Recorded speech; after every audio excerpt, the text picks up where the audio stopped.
We are going to start with transgenic animals. In that we are going to see the transgenic mice and the cancer research. Through the laboratory investigations with transgenic mice have been modified using a particular oncogene. Oncogene means a cancer causing gene, and thus it developed a certain type of cancer. Questions concerning the relationship between the oncogenes and the cancer development could be answered. Theoretically, such animals can also be used for research into cancer treatment and prevention of malignancy. Malignancy means growth of cancer. Okay. So, laboratory इन्व्हेस्टिगेशन्समध्ये जिथे transgenic MICE वापरले जातात, okay, ते modify केले गेले आणि याच्यासाठी एक पर्टिक्युलर ऑन्कोजीन म्हणजेच कॅन्सर कॉसिंग जीन वापरली गेली. ओके. आणि त्यामुळे एक टाईपचा कॅन्सर डेव्हलप झाला, ज्याच्यामध्ये ऑन्कोजीन्स आणि कॅन्सर डेव्हलपमेंटचे जे क्वेश्चन्स होते किंवा त्याचे जे प्रॉब्लेम्स होते ते आन्सर्ड केले गेले. थेरॉटिकली असे ॲनिमल्स वापरू शकतो आपण रिसर्चसाठी, कॅन्सर ट्रीटमेंट आणि मॅलिग्नन्सी प्रिव्हेंट करण्यासाठी. Okay. In the laboratory of Philip Leader in Harvard, USA, the transgenic mouse model for the investigation of the breast cancer was developed, and the oncogenes MYC and RAS were analyzed to find out if they led to breast cancer in mice transformed with these genes. लॅबोरेटरीमध्ये Peter लीडरने हार्वर्डमध्ये transgenic माऊसचं model बनवला आणि हा model breast कॅन्सरच्या इन्व्हेस्टिगेशनसाठी develop केला गेला. जे ऑन्कोजीन्स आहेत MYC आणि रास हे ॲनालाइज केले गेले आणि मग फाइंड आऊट केलं गेलं जर ते ब्रेस्ट कॅन्सर कॉज करतात माईसमध्ये ज्यांच्यामध्ये जीन्स ट्रान्सफॉर्म केले गेले होते. Now we will see the transgenic farm animals. With the advent of technology, the intention of researchers is diverted to produce transgenic farm animals from which the mankind can derive greater benefits. Many of the farm animals are improved for their meat production ability, while some of them are improved for the milk yields and quality and disease-free status. At the beginning of the century, a dairy cow provided 2,000 to 3,000 liters of milk a year. आता जशी technology आली, रिसर्चर्सनी त्यांचं intention divert केलं आणि ते transgenic form animals पहिले जे बनवत होते बनवायला लागले आणि त्यामुळे जो आपल्या ह्युमन्सला खूप फायदे व्हायला लागले. जे फार्म ॲनिमल्स होते खूप सारे फार्म ॲनिमल्सला इम्प्रूव्ह केलं गेलं. कशासाठी? तर त्यांचं मीट प्रोडक्शनसाठी आणि त्यांच्या दूध देण्याची जी क्षमता आहे ती वाढवली गेली. दुधाची क्वालिटी इन्क्रीज केली गेली, बेटर दूध बनवलं गेलं आणि जे ॲनिमल्स आहेत त्यांना डिझीज फ्री केलं गेलं. डेअरी सेंचुरीच्या या बिगिनिंगला जी डेअरी काऊ होती ती जवळजवळ वर्षाला 2,000 ते 3,000 लिटर दूध देत होती. Today Holstein cow provides 6,000 liters on average and up to 8,000 to 10,000 for the best one. A century ago, her hen laid about 70 eggs a year, whereas today the best races lay up to 250 eggs per year. This could be possible because of the advent of technology. आता जी Holstein काऊ आहे, okay, गाय आहे, ती ॲव्हरेजला आज 6,000 litre दूध देते आणि ज्या best one आहेत ते 8,000 ते 10,000 लिटर दूध वर्षाकाठी देतात. ओके. आणि एक सेंचुरी आधी कोंबडी जी होती ती म्हणजे ट्रान्सजेनिक जे हेन्स होत्या त्या ट्रान्सजेनिक ज्या नव्हत्या, कॉमन ज्या होत्या त्या 70 अंडी वर्षाला देत होते. पण आजकाल ट्रान्सजेनिक जे प्रोड्यूस केल्या गेल्या त्या जवळजवळ 250 अंडी प्रत्येक वर्षाला देतात आणि हे सगळं फक्त बायोटेक्नॉलॉजीमुळे झालं. The main objective for the improved animals breeding programmes coupled with this technology of gene transfer are given below. Efficiency of the meat production, improved quality of meat, milk quality and quantity, egg production, wool quality and quantity, disease resistance in animals, and production of low cost pharmaceutics and biologicals. आता जो main objective होता improved animal ब्रीडिंगसाठी, तर तो या technology जी gene ट्रान्सफरची वापरली गेली त्यासाठी पहिलं होतं मीट प्रोडक्शन चांगल्या पद्धतीने केलं गेलं पाहिजे.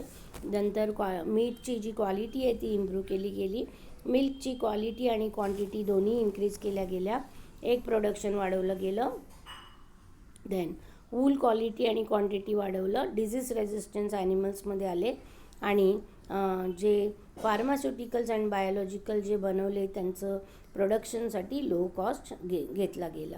नाव we will see the transgenic cattle for food production. Of the few research reports describing the use of the transgenic technologies in cattle, only one is directed towards a food production application. Researchers introduced additional copies of bovine beta or kappa casein into dairy cattle and evaluated the effect on milk production and composition. Transgenic offspring had an 8 to 20% increase in beta casein and a twofold increase in kappa casein. जे research reports होते ज्याच्यामध्ये transgenic technologies कॅटलमध्ये जेव्हा वापरले गेले तिथे असं बघितलं गेलं की फूड प्रोडक्शन ॲप्लिकेशन वापरून हे सगळं केलं गेलं, म्हणजे फूड प्रोडक्शन कसं वाढवावं हे सगळं बघितलं गेलं. रिसर्चर्सनी ॲडिशनल कॉपी बोवाईन बीटा आणि कॅपाकेसिनचं इंट्रोड्यूस केली डेअरी कॅटलमध्ये आणि मग त्यांनी बघितलं की तो जो रिझल्ट होता त्याचा इफेक्ट मिल्क प्रोडक्शन आणि कॉम्पोजिशनवर झाला. ट्रान्सजेनिक जे ऑस्फ्रिंग होती, पिल्लं होती, त्यांच्यामध्ये 28 to 20% इन्क्रीज झालं बीटा कॅसिन आणि टूफोल्ड इन्क्रीज झालं कॅपा कॅसिन. आता हे जे बीटा कॅसिन आणि कॅपा कॅसिन हे दोन जातीचे प्रोटीन्स आहेत जे मिल्कमध्ये प्रेझेंट असतात. Okay, now we will see the transgenic cattle for human therapeutic production. A second application for genetically modified cattle is the production of human therapeutic proteins. Human proteins that have been expressed in milk include the human lactoferrin, human alpha lactalbumin, then human serum albumin and human bile salt stimulated lipase. The mammary gland in the dairy cows is an excellent protein production factory. On the other hand, one transgenic cow could be more than sufficient for production of the annual world supply of the factor 9, that is the plasma thromboplastin component that is used in the treatment of hemophilia. म्हणजेच आता transgenic cattles आपल्या माणसाच्या थेरॅप्युटिक प्रोडक्शनसाठी वापरले गेले. त्याच्यासाठी जो application होता दुसरा जेनेटिकली मॉडिफाईड कॅटलचा आहे, तर त्यामुळे ह्युमन थेरॅप्युटिक प्रोटीन्सचं प्रोडक्शन केलं गेलं. ह्युमन प्रोटीन्स जे मिल्कमध्ये एक्सप्रेस केले जातात त्याच्यामध्ये येतात human lactoferrin, human alpha lactalbumin, human serum albumin आणि human bile salt stimulated lipase. आता जी डेअरी कावचं जे मॅमरी ग्लँड आहे ती एक प्रोटीन प्रोडक्शन फॅक्टरी आहे, एक्सिलंट सोर्स आहे. आणि ट्रान्सजेनिक जर काव बघितली तर ती वर्षाला जेवढं मिल्क बनवणार आहे त्यामध्ये वर्षामध्ये ती फॅक्टर 9 जो प्लाझ्मा थ्रोम्बोप्लास्टिन कॉम्पोनेंट आहे जो हिमोफिलियाच्या ट्रीटमेंटसाठी वापरला जाऊ शकतो, तर एक काऊ वर्षाला एवढं ती बनवू शकते. Okay, then in 1990 Tracky, the transgenic cow, was born in Scotland and it could produce a human protein in her milk for human therapeutics. 1990 मध्ये ट्रेसी ही ट्रान्सजेनिक काऊ स्कॉटलँडमध्ये बनवली गेली आणि ती ह्युमन प्रोटीन प्रोड्यूस करू शकत होती तिच्या दुधामध्ये आणि हे ह्युमन थेरॅपेटिक्ससाठी वापरलं जात होतं.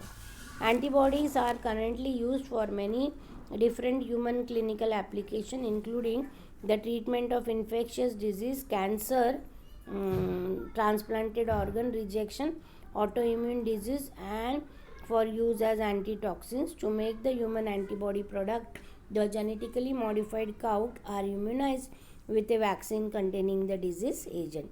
आता अँटीबॉडीज हे करंटली यूज केले जातात खूप साऱ्या ह्युमन क्लिनिकल ॲप्लिकेशनसाठी, ज्यामध्ये ट्रीटमेंट होते इन्फेक्शियस डिझीजची, कॅन्सरची, त्याच्यानंतर ट्रान्सप्लांटेड ऑर्गन रिजेक्शन, ऑटो इम्युन डिझीसेस, आणि ते अँटीटॉक्सिन्स म्हणून पण वापरले जातात. आता ह्युमन अँटीबॉडी प्रोडक्ट बनवण्यासाठी जेनेटिकली मॉडिफाईड काऊसला इम्युनाइज केलं जातं वॅक्सिनने, किंवा त्यांना इंजेक्शन देऊन वॅक्सिनचं इंजेक्शन दिलं ज्याच्यामध्ये हे डिझीज एजंट असतात. Okay, then we will see the transgenic sheeps. A gene transfer technology is applied to sheep to produce the transgenic sheep, which are able to achieve better growth and meat production, as well as to serve as bioreactors. Human growth hormone gene is introduced in sheep for promoting the growth and meat production. आता जी gene transfer technology आहे ती शीपमध्ये वापरली जाते आणि त्यापासून transgenic ship produce केले जातात, ज्यांच्यामध्ये बेटर ग्रोथ केली जाते आणि बेटर मीट प्रोडक्शन होतं, आणि त्याचबरोबर ते बायोरिॲक्टर म्हणून पण काम करतात. ह्युमन ग्रोथ हॉर्मोन जीन ही इंट्रोड्यूस केली जाते शीपमध्ये, आणि त्याच्याने ग्रोथ प्रमोट केली जाते आणि मीट प्रोडक्शन प्रमोट केलं जातं.